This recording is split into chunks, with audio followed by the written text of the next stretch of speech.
Dr. Sarah Chen rubbed her eyes, staring at the quantum receiver's display. After 6 months of working at Earth's newly established Galactic Embassy, she thought she'd grown accustomed to the strange signals that filtered through space. This was different. The harmonics made her teeth ache, even through the computer's dampeners. Dr. Chen, the night shift technician, Rodriguez, called from his station. "You need to see this." Sarah crossed the dimly lit monitoring room, her footsteps echoing against the metallic floor. The embassy was quiet at this hour, most of the alien diplomatic staff having retired to their environmentally controlled quarters. The skeleton crew of human scientists maintained their watch, as they had since Earth's admission to the Galactic Council 3 months ago. Rodriguez's screen showed a cascading pattern she'd never seen before. "It started 2 minutes ago," he said, fingers dancing across the holographic controls. "At first, I thought it was equipment failure, but—" He gestured to the pattern analysis. Sarah felt her breath catch. The signal wasn't random noise. It was a song. A dying song. "Get me a direct line to the council," she ordered, already pulling up reference files from their xenobiological database. The pattern matched Varaxian communication frequencies, but distorted, like a scream heard underwater. "They're scheduling a meeting," Rodriguez reported, frustration evident in his voice. "For next week." Sarah swore under her breath. The Galactic Council's deliberate pace had been a source of friction since Earth joined. While they praised humanity's technological achievement in reaching the quantum communication threshold, they frequently dismissed human concerns about response times to various issues. But this couldn't wait. She initiated a deeper scan, focusing on the harmonic undertones of the signal. The Varaxians were crystalline beings, their bodies resonating with stellar frequencies in ways humanity was only beginning to understand. This signal carried more than just communication. It carried memory, emotion, and, "Oh God," Sarah whispered. The star was dying. Not in the geological time frame the Council's initial analysis suggested, but now. The Varaxians weren't just sending a distress call. They were broadcasting their son's final thoughts. She grabbed her comm unit, bypassing the Council's diplomatic channels entirely. "This is Dr. Sarah Chen, Earth Embassy Science Division. I need immediate connection to the UN Security Council, NASA, ESA, and every major disaster response agency. Priority Alpha." "Dr. Chen," Rodriguez's voice shook slightly. "That's not protocol. Protocol assumes we have time." Sarah pulled up the signal's harmonic analysis. "The Council's timeline is wrong. That star isn't dying over months.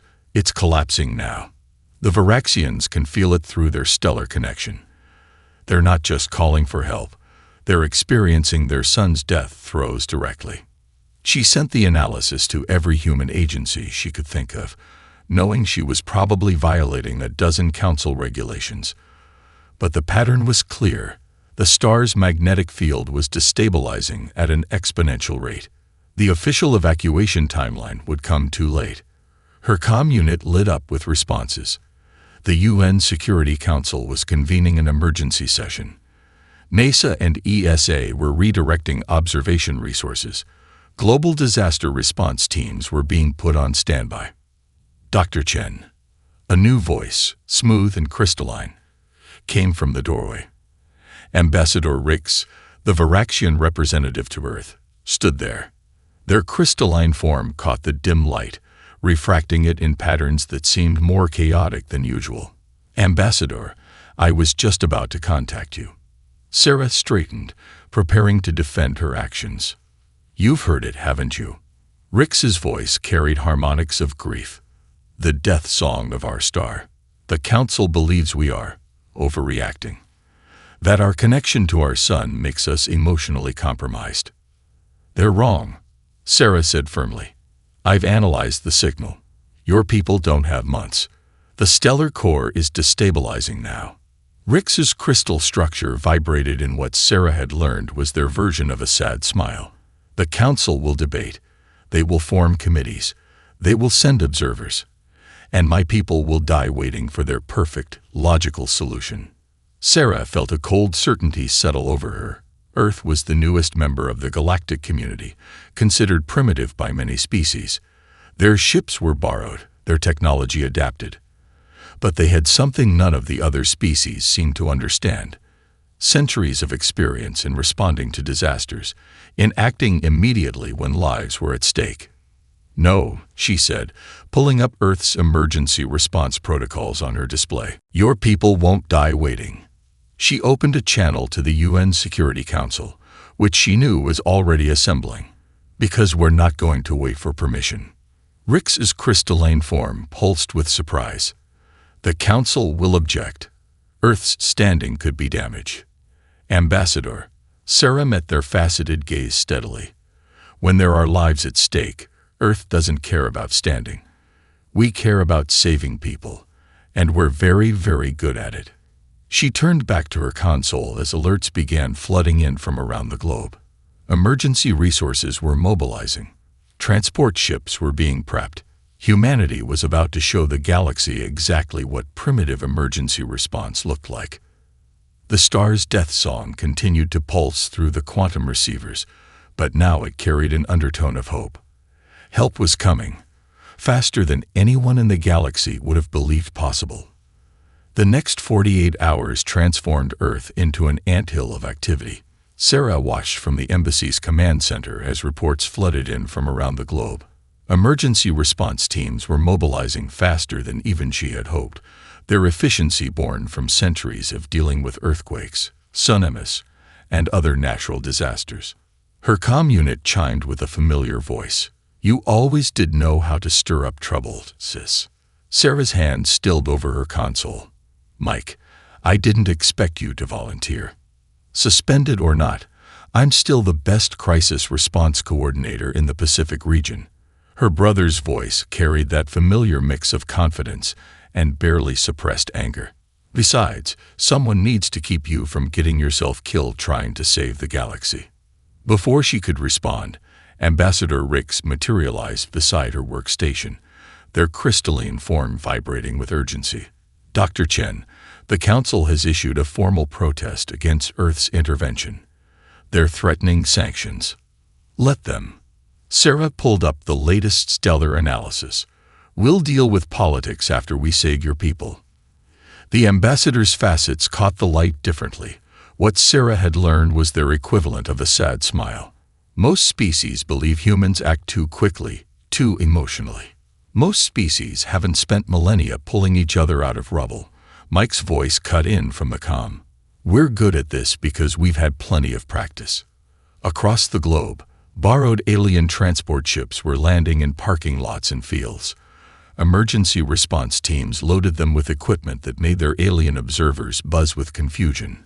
Portable shelters, water purification systems, medical supplies, technology that seemed primitive compared to galactic standards, but had proven reliable in countless disasters. "Your teams are bringing fabric structures?" Rix asked, watching the loading process through the embassy's feeds. "The radiation levels will be handled," Sarah assured them, pulling up the specifications. "We've modified the materials with your radiation-blocking crystals. Old tech, new applications. That's another human specialty." The command center's main screen lit up with a priority alert. The UN Security Council's emergency session had reached a decision. Sarah held her breath as the council president appeared on screen.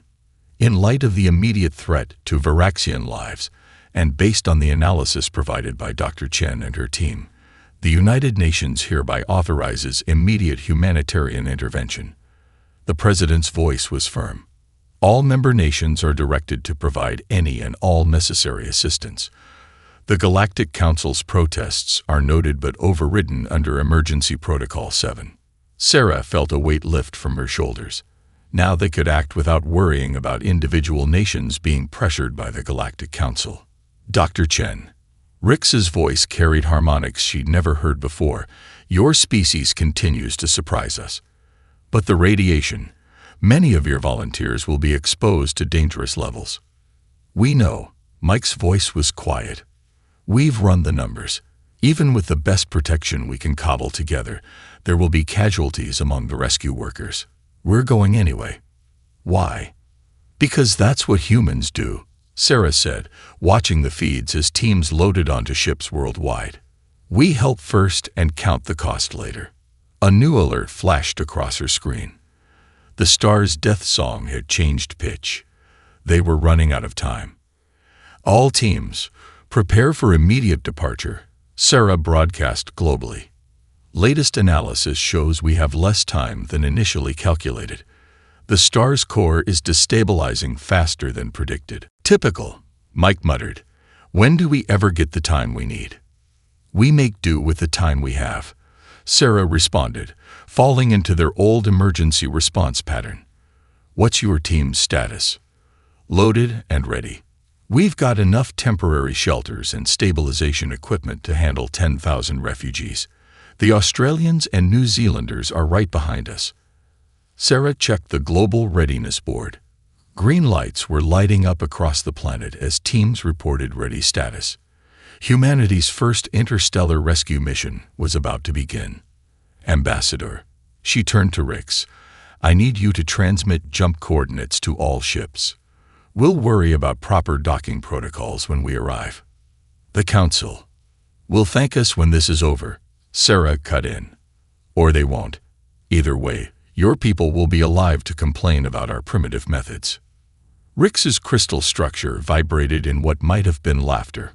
Perhaps primitive is exactly what we need right now.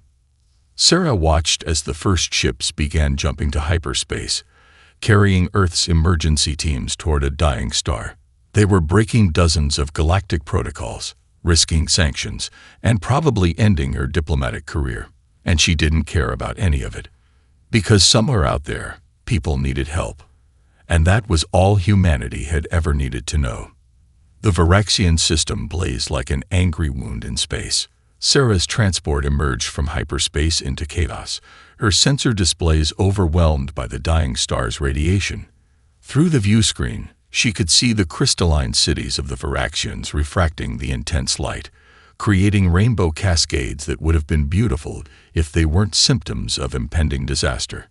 Multiple fracture patterns detected in residential sectors, Mike reported from his ship. The radiation's affecting their crystalline structures directly. We need to get people out now. Belay that. A new voice cut in. The Galactic Council's emergency observer. Proper evacuation protocols must be. The transmission cut off as Mike switched channels. Sarah, we've got people literally shattering out there. Protocol can wait. Sarah made her decision.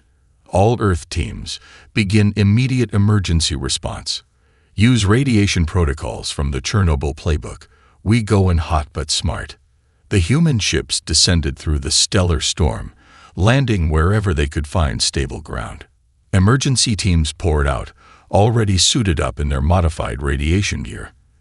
The scene that greeted them was worse than their worst projections. Viraxian citizens lay in various states of fracture, their crystalline bodies splitting under the stellar assault. Their natural resonance with their star, usually their greatest strength, had become a liability. Each solar flare sent harmonic waves that threatened to shatter them completely. We need a solution now, Sarah broadcast, running between victims. Standard evacuation isn't going to work fast enough. Mike's voice crackled over the comm, strained with effort. Sarah, get over here. I think I found something. She found her brother kneeling beside a Viraxian child, his hands pressed directly against their crystalline surface. The child's fractures were healing. How? Body heat, Mike gasped. Our thermal signature. It's counteracting the star's resonance somehow. Like a dampener. His hands were reddening from the contact. Burns like hell, but it works. Sarah's mind raced. All teams, new protocol. Direct contact shows therapeutic effect. I need volunteers for physical stabilization teams. Warning, this will result in thermal burns. Participation is strictly voluntary. The response was immediate. Across the landing zones, rescue workers stepped forward. They'd all heard the risks. They'd all chosen to come anyway. A Galactic Council ship hung in high orbit, maintaining what they called a safe observation distance. Sarah ignored their continued demands for protocol adherence. She was too busy organizing the human teams into rotation shifts, ensuring no one maintained contact long enough to suffer severe burns. Dr. Chen. Ambassador Rix appeared beside her, their form showing signs of stress fractures. Your people, they're hurting themselves to help us. That's kind of our thing. Sarah managed a tight smile, checking the burns on her own hands. Humanity's got a long history of running into burning buildings to save strangers. The ambassador's crystalline surface vibrated in what might have been confusion. The Council believes this demonstrates humanity's primitive inability to properly value self-preservation. A scream cut through the air. Another solar flare incoming. Sarah watched as rescue workers pressed themselves against fracturing Varaxians, using their own bodies as shields against the harmonic resonance. Maybe we are primitive, she said, running to help. But sometimes primitive works. The next hours blurred together. Human teams worked in shifts, rotating through direct contact duty as their bodies could handle it. Medical teams treated burns while engineering teams rigged temporary shelters with makeshift harmonic dampeners. Every so often, Sarah caught glimpses of her brother. Mike had always been the one to break protocol when lives were at stake. It had cost him his official position, but watching him work now, she understood. Sometimes rules had to break to save people. The star pulsed again, and Sarah felt it in her bones.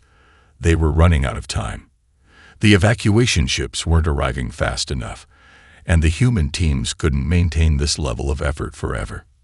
Status report, she called out, pressing her burned hands against a fracturing Varaxian elder. 30% evacuated, Mike responded.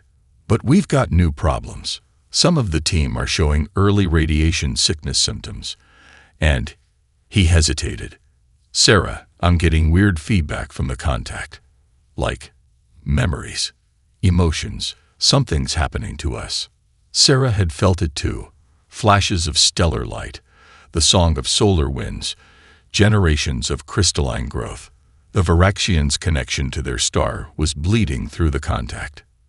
They were saving lives, but at what cost? And would it be enough? Looking up at the dying star, Sarah knew they needed a new solution. Because humanity's first interstellar rescue mission was about to become something far stranger than anyone had anticipated. The solar flare hit without warning. Sarah watched in horror as the wave of radiation swept across the crystalline city, bringing with it a harmonic resonance that threatened to shatter everything in its path. Emergency teams dove for cover, pressing themselves against their Varaxian charges, using their bodies as living shields against the stellar assault. Medical team to Sector 7. Mike's voice cracked over the comm. We've got multiple fractures and human casualties. Sarah ran through the rainbow-lit streets, her radiation suit's sensors screaming warnings she'd long since muted.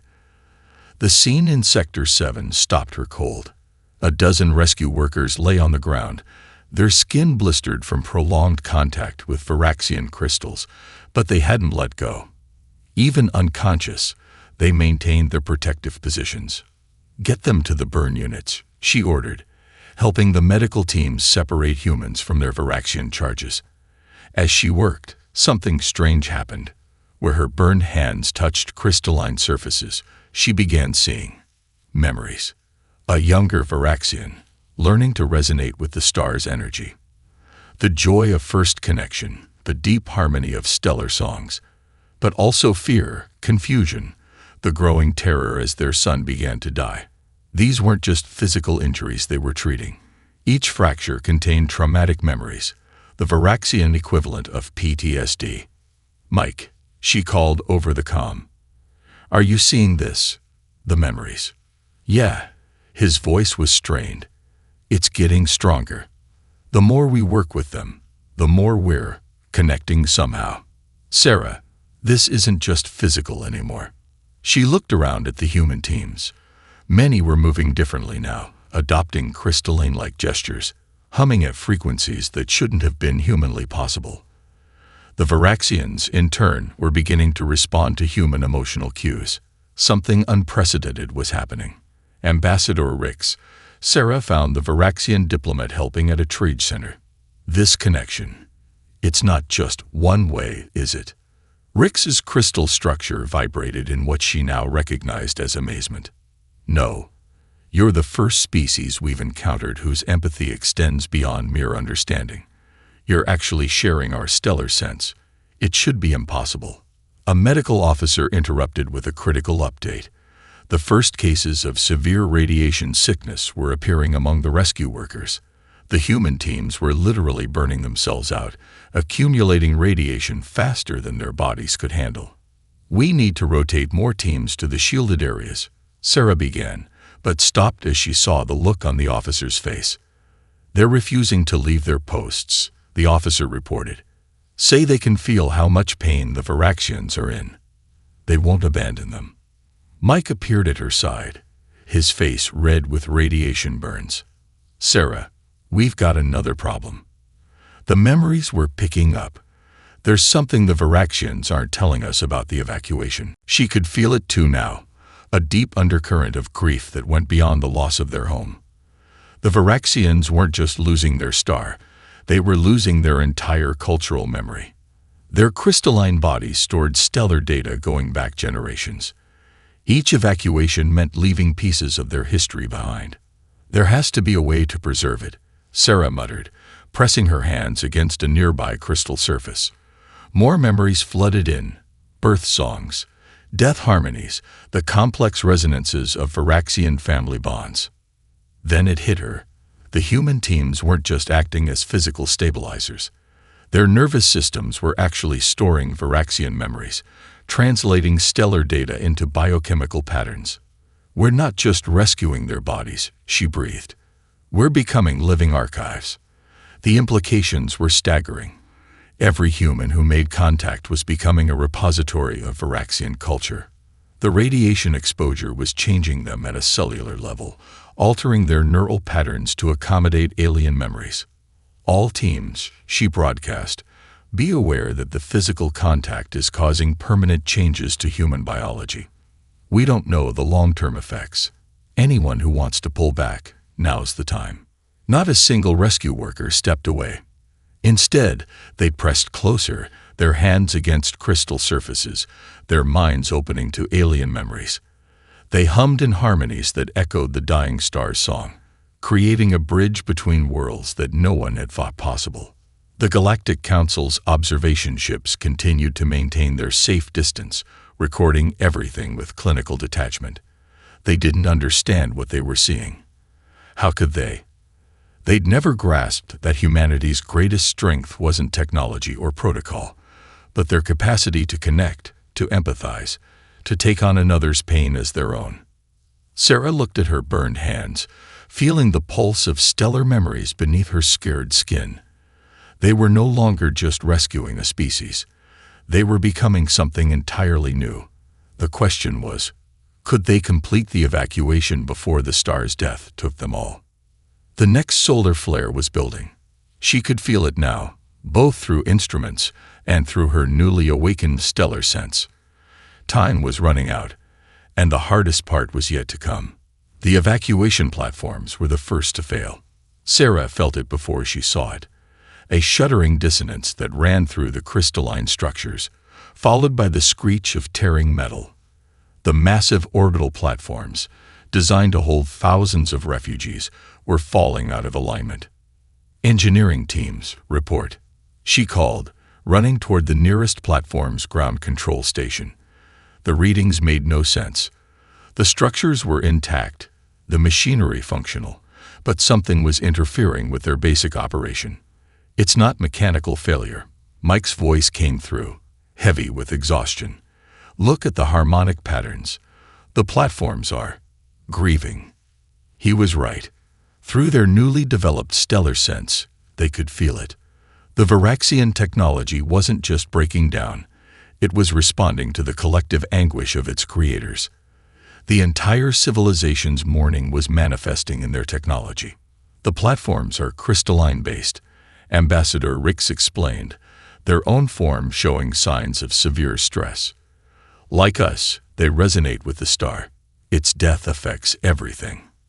Sarah pressed her burned hands against a control surface, wincing at the contact. The memories flooded in, generations of Varaxian engineers pouring their knowledge into these structures, embedding them with the same stellar connection that defined their species. The platforms weren't just machines. They were alive, in their own way, and they were experiencing the star's death throes just like every other crystalline structure in the system.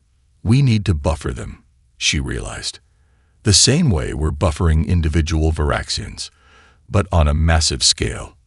That's suicide, Mike argued. The human teams are already at their limits. The radiation exposure, not direct contact. Sarah cut him off. Something else. Something. She looked at the emergency communication equipment they'd brought from Earth. Something primitive. The plan came together quickly, though every engineer who looked at it said it shouldn't work. They would use Earth's emergency broadcast systems, modified with Varaxian crystals, to create a resonance barrier between the platforms and the dying star. Simple radio waves, amplified through crystalline matrices, transformed into a shield against grief. It's ready, Sarah announced, looking at the cobbled-together array of human and alien technology. But there's a catch. Someone has to maintain direct crystal contact to modulate the frequency. Match it to the star's death song. No, Mike said immediately, seeing her expression. Sarah, you've already absorbed too much radiation.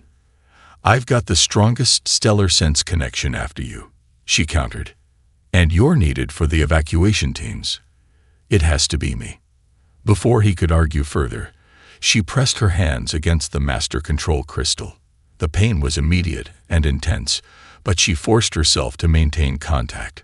Through her connection, she could feel the platform's grief, the star's agony, the weight of millions of years of stellar memory. Broadcasting now, she gritted through clenched teeth. Mike, get those platforms running. The effect was instantaneous. The emergency broadcast, filtered through her stellar sense, created a bubble of calm in the harmonic chaos. The platforms stabilized, their crystalline components finding a new resonance through the human-generated buffer. It's working. Mike's voice carried equal parts relief and worry. Platforms are coming back online. Sarah, how are you holding up? She couldn't answer. Every ounce of her concentration was focused on maintaining the frequency, on keeping the buffer between the dying star and the evacuation platforms. Through her connection, she could feel everything. Every Varaxian being loaded onto the platforms, every human rescue worker pushing through their pain to help, every pulse of the star as it approached its final moments. The radiation alarms on her suit had long since given up. Her skin felt like it was on fire, and strange lights danced at the edges of her vision. But she could also feel something else. Hope. The Varaxians on the platforms were stabilizing, their grief tempered by the human-generated buffer. Sarah, Mike's voice seemed to come from very far away.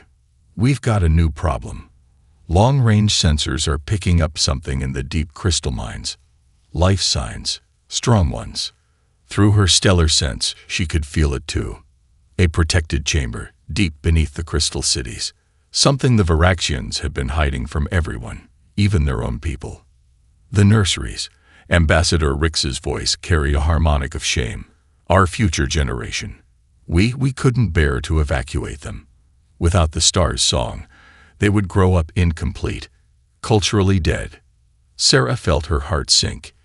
Even as she maintained the buffer for the platforms, she knew they had just discovered their greatest challenge. Saving adult Varaxians was one thing, but their children, the ones most sensitive to stellar resonance. The star pulsed again, stronger this time. Sarah screamed as the harmonics tore through her, but maintained her connection. They had come too far to fail now. Somehow, they had to find a way to save not just the Varaxian people, but their entire cultural future. The answer, when it came to her through the haze of pain and stellar memory, was both brilliant and terrifying. But first, they had to reach those children. And that would mean sending a team into the heart of the crystal mines, into radiation levels that no human was meant to survive. The real test of humanity's resolve was about to begin. Mike Chen stood at the entrance to the crystal mines, studying the readings on his damaged radiation meter. The numbers were beyond dangerous. They were practically suicidal.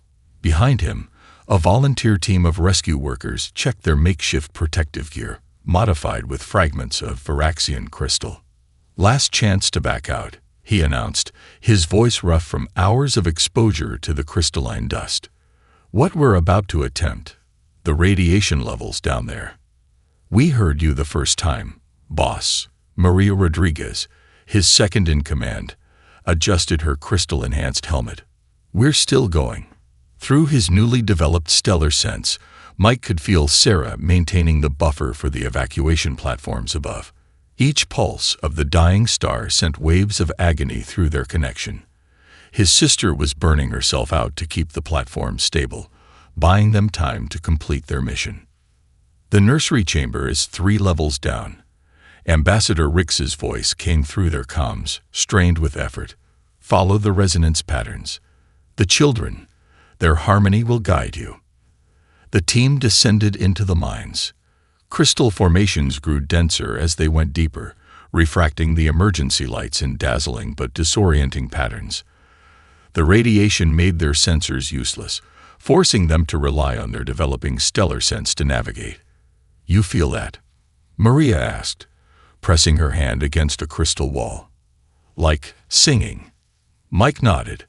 The deeper they went, the stronger the harmonic resonance became. The Varaxian children were calling out through the crystal matrices, their songs a complex tapestry of fear, confusion, and desperate hope. A tremor shook the tunnel. Crystalline dust rained down as the star above pulsed again. "Structure's not going to hold much longer," one of the engineers reported. That last shock registered way above safety margins. "Safety margins," Mike laughed bitterly. "We passed those about 6 types of radiation exposure ago." They pressed on, following the children's song through the twisting tunnels. The crystal formations grew more intricate, more alive. This deep, the connection between the Varaxians and their star was at its most primal. Finally, they'd reached the nursery chamber. The sight took their breath away. Hundreds of young Varaxians, their crystal forms still growing, arranged in concentric circles. Each child was connected to a central crystal spire that pulsed with stored stellar energy. "Now we know why they couldn't evacuate them," Maria whispered. "They're literally growing from the stellar energy. Moving them would be like uprooting a developing fetus." Mike finished. He pressed his hand against the nearest crystal formation, and the child within responded to his touch. Images flooded his mind. The complex process of crystalline growth, the delicate balance of stellar energies needed to shape each new consciousness. Another tremor, stronger this time. The central spire cracked, sending discordant harmonics through the chamber. The children's song turned to panic. "We need a solution now," Mike broadcast. "Sarah, you receiving?" Barely. His sister's voice was barely recognizable, distorted by pain and radiation exposure. "The buffer can't maintain it much longer." "What do you see?" Mike described the nursery chamber, the central spire, the delicate web of stellar energies nurturing the developing crystals. "The spire," Sarah's voice sharpened with realization. "It's not just conducting energy. It's translating it. Converting raw stellar power into something the children can safely absorb. Like what we're doing with the platforms," Mike said slowly. "But natural, not artificial." "Exactly." Sarah's voice grew urgent. "Mike, the human teams, our ability to buffer the stellar resonance. We could become living conduits," he finished, understanding dawning. "Replace the spire's function. Maintain the energy flow even after evacuation." The implications were staggering. It would mean taking their newfound stellar sense to its absolute limit, permanently altering their own biology to serve as bridges between the Varaxian children and their stellar heritage. The radiation exposure would be total, The team's medical officer warned. Even if we survived, we'd never be the same. Mike looked around at his team. He didn't need to ask. They'd all heard, all understood, and none of them moved to leave. "Sarah," he called, "we're going to need every bit of knowledge you've gained from buffering the platforms. Talk us through this." As his sister's voice began explaining the procedure, Mike pressed his hands against the central spire. The children's songs surrounded him, their fear mixing with curiosity as they sensed the humans' intention. They had come to save lives, expecting to risk their own. Now they were about to do something far more profound. Become living bridges between species, between stars, between ways of being that no one had ever thought could connect. The star above pulsed again, and the countdown to their final test began. The transformation began with a song. Sarah, still maintaining the buffer for the evacuation platforms, felt it start. A deep, resonant harmony as her brother and his team connected themselves to the nursery's central spire. Human heartbeats synchronized with crystalline frequencies, creating something entirely new. "Neural patterns are shifting," the medical officer reported, voice tight with concentration. "The crystal matrices are integrating with human nervous systems."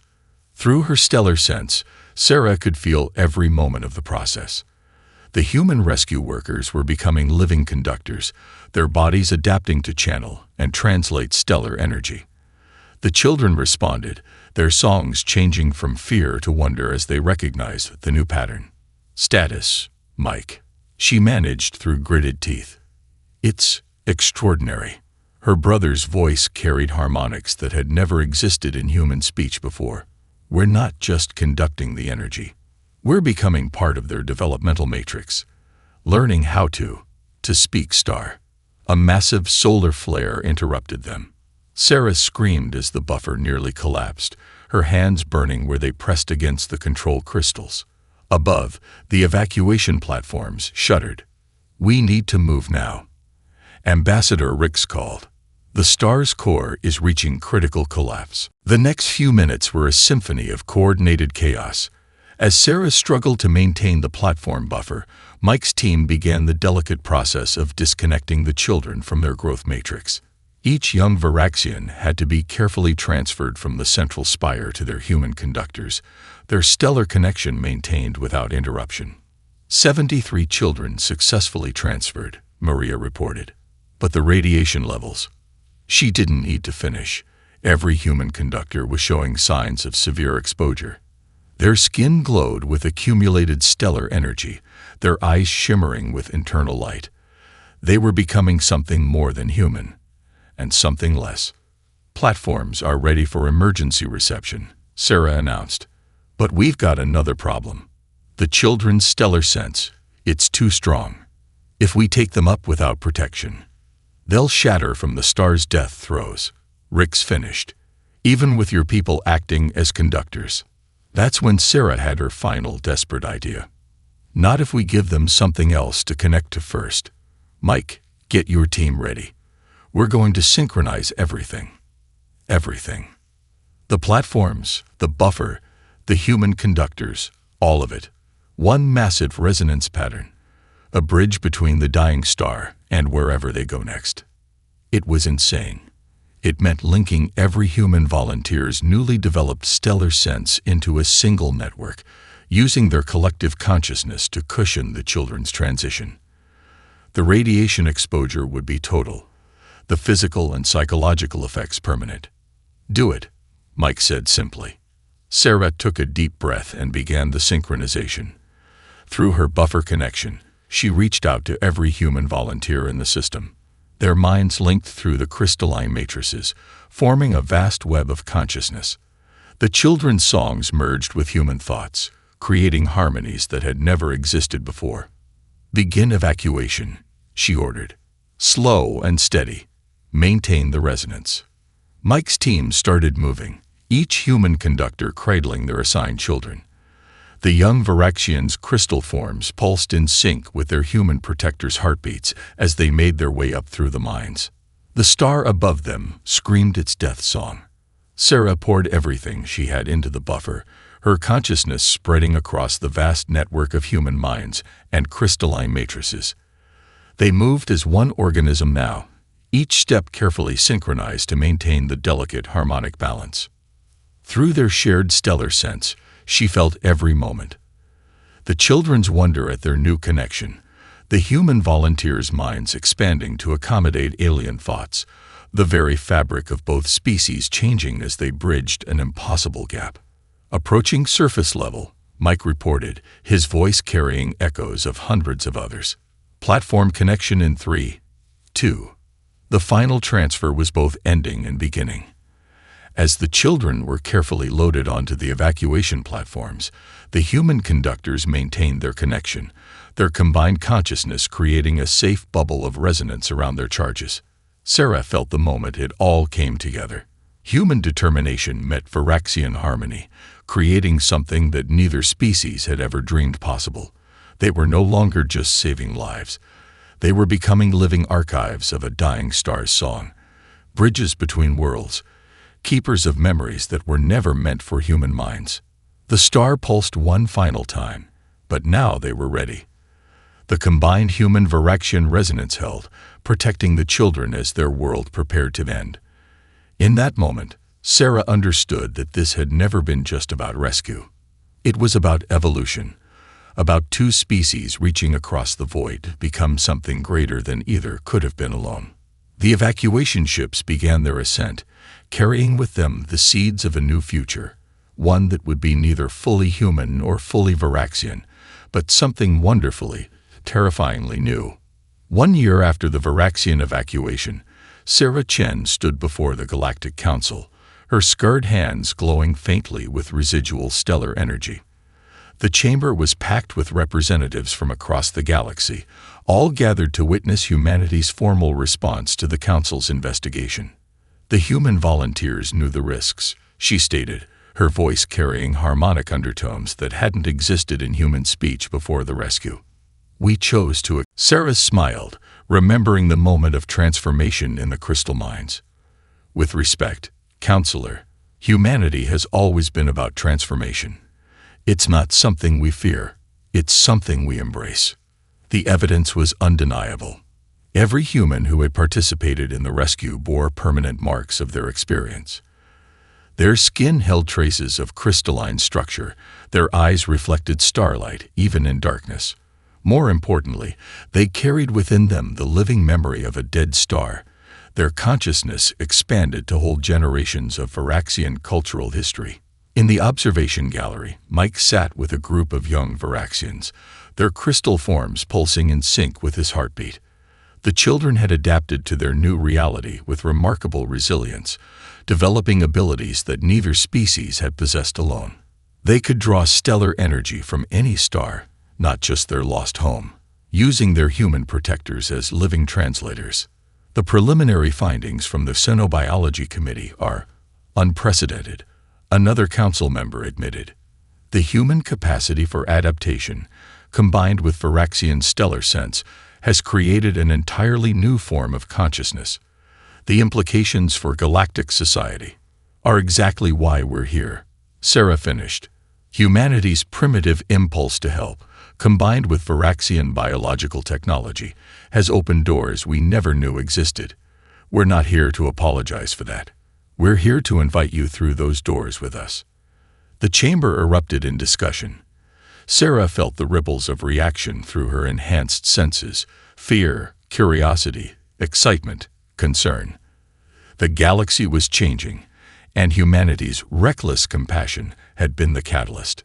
Ambassador Rix, their crystal form now bearing traces of human cellular structure, stepped forward. My people owe our future to Earth's emergency response teams, not just our survival, but our evolution.